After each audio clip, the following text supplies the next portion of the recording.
honestly feels a little bit like a therapy session. Forgot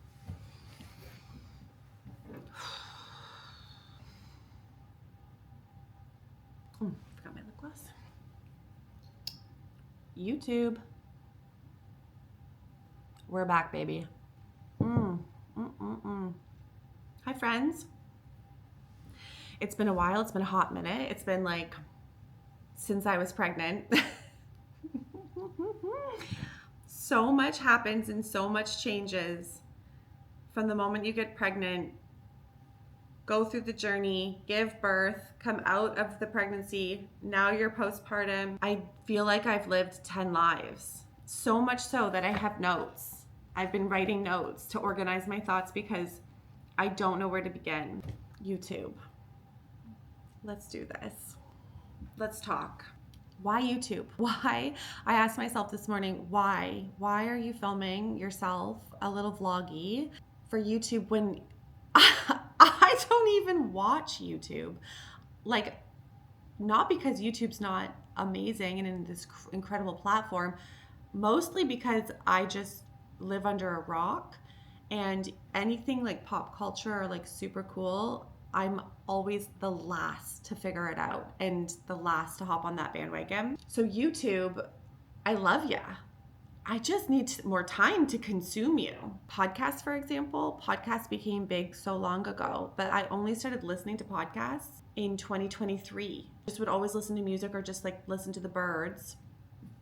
And then eventually everyone kept talking about podcasts, and I have friends that are really into like pop culture podcasts, and they're listening to like the drama on reality TV shows. I have others that are business forward. I have others like that are religious. I never got into podcasts, so finally on a walk, I just thought, you know what, I'll just start streaming like the top podcasts. Eventually, I found a few business and entrepreneurial motivation, self-development, business forward potties that I really sunk my teeth into, and I got down and dirty. So anyways, all that to say is like, I'm late to the podcast game. I'm late to reality television game. I'm late to YouTube, but I love all the others. So I want to fall in love with YouTube too. And I just want to share my life. I feel as though this time in my life I'm really isolated. To be perfectly honest, I feel really alone a lot of the time. And it's not because I don't have great friends and a great husband and a great family. It's just, there's just so much to process as you go through this transformation of like rebirth and birthing yourself into this new person. And I'm genuinely going through a personal identity rebrand. Where not long ago, just a few short years ago, I was a business owner. I was building my real estate empire, and the trajectory for that was like clear. I knew where the path was going. Also knew that I really, really, really wanted to be a mom. I was just delusional to think that I could launch a business and get pregnant and have a baby all at the same time. And someone actually commented on one of my videos on Instagram, and she was really sweet and gave me fresh perspective because I was really sad. Recently, I've had to let go of a lot of things in order to welcome in new beautiful things, but that letting go of can be difficult sometimes. But she said you can have everything, just not all at once. Just a reassurance that like I can always come back to those personal goals, but I'll never get back my babies being babies.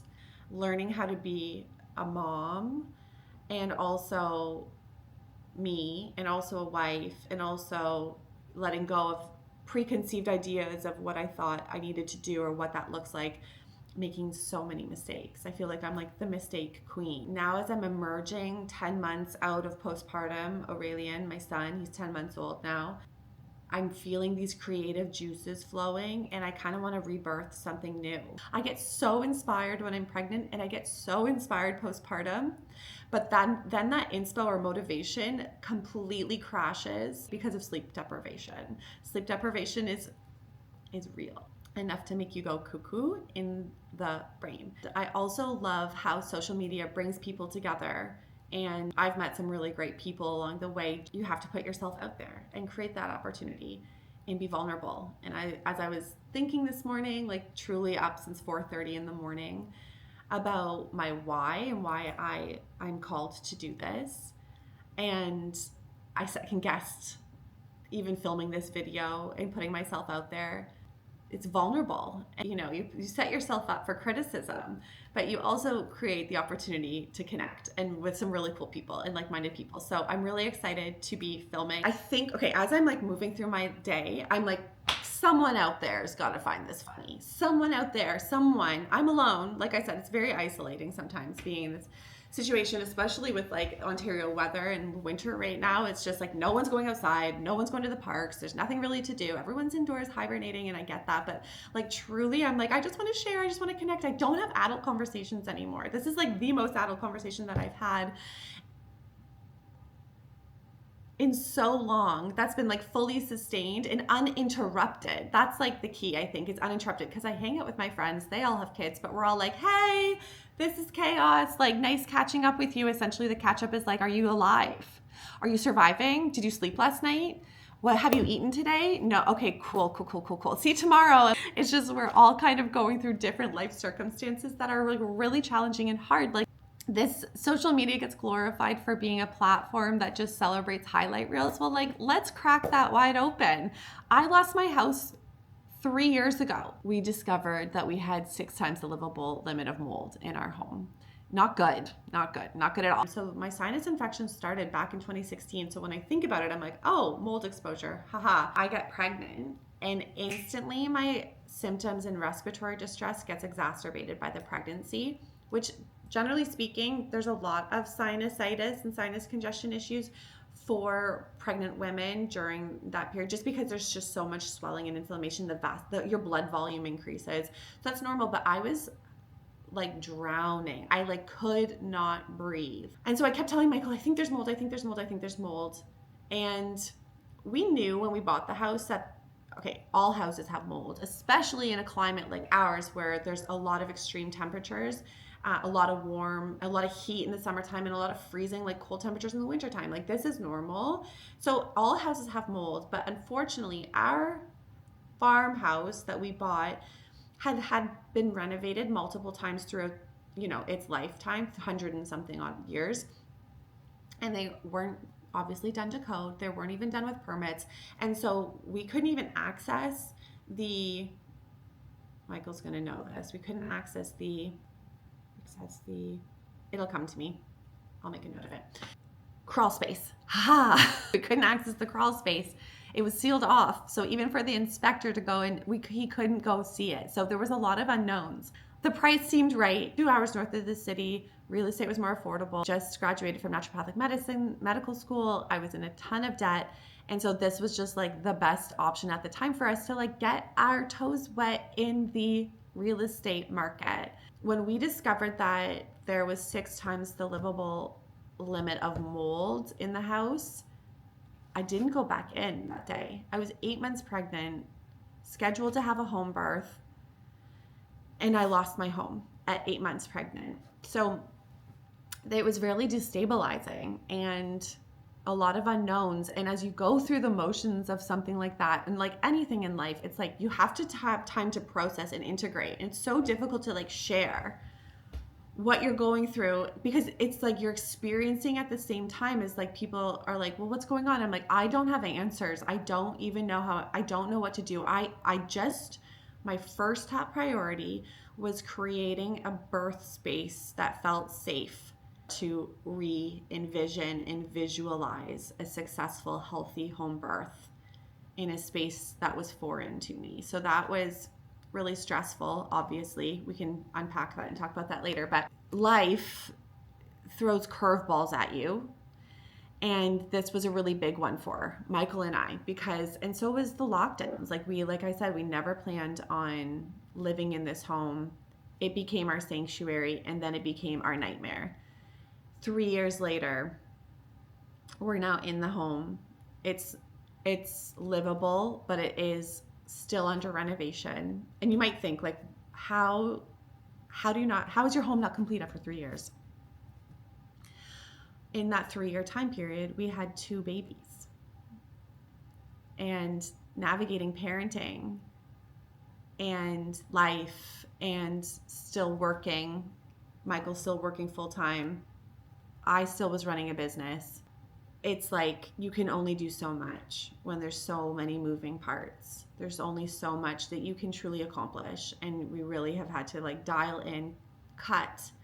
And this is where letting go of my business was one of those pivotal decisions that we had to make in order for our attention to not be so diluted. We had to hone in. And so we had to really make some tough decisions and reprioritize. Now that we're living in the house, it's amazing. We're finally, like, it's just our own space. It's not shared with anyone else, which we've been living in different places, many different houses and places throughout the past 3 years.